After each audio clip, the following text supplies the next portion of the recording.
Buongiorno a tutti amici e ben ritrovati in questo nuovo video. Oggi prepariamo la carne alla pizzaiola, tenerissima, morbidissima e golosissima. Prima di cominciare vorrei invitarvi ad iscrivervi al canale e a lasciare un like a questo video. Grazie di cuore! Cominciamo dal prezzemolo. Separiamo le foglie dai gambi.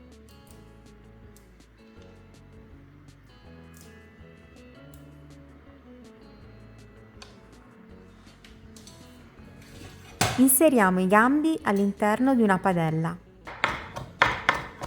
e tritiamo le foglioline al coltello.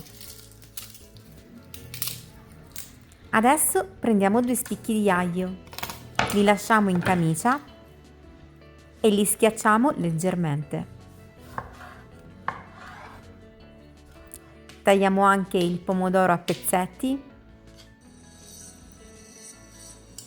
Facciamo rosolare l'aglio e il prezzemolo e dopo li andiamo semplicemente ad eliminare.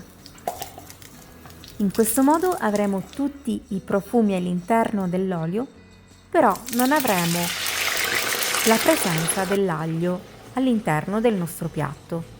Inseriamo i pomodori, aggiustiamo di sale,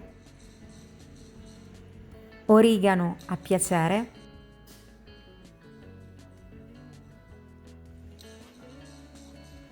e lasciamo cuocere per 5 minuti. Questa è la carne che più vi consiglio per fare la pizzaiola. Si tratta del cappello del prete, un tipo di carne davvero tenerissimo. Generalmente per la pizzaiola utilizziamo la parte del muscolo, sia di bovino che di vitello, quello che preferite. Andiamo ad inserirlo all'interno del nostro pomodoro e la cottura deve essere abbastanza rapida.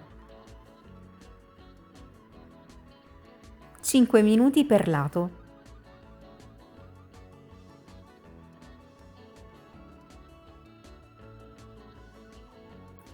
Naturalmente il tempo di cottura può variare dallo spessore della carne.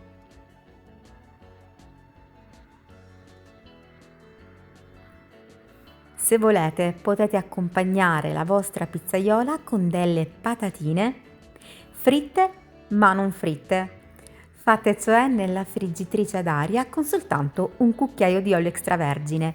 E se può interessarvi la recensione di questa friggitrice qui, ve la lascio direttamente nel box informazioni.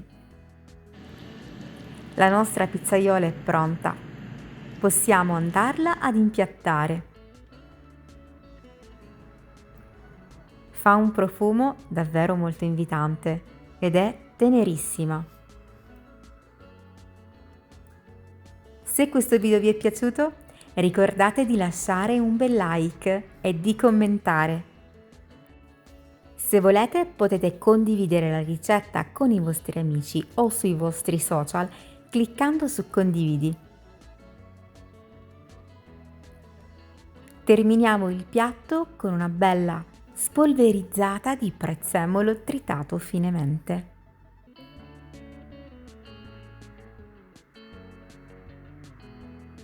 Io vi ringrazio per aver guardato questo video, vi mando un bacione e un abbraccio e ci vediamo presto con la prossima video ricetta.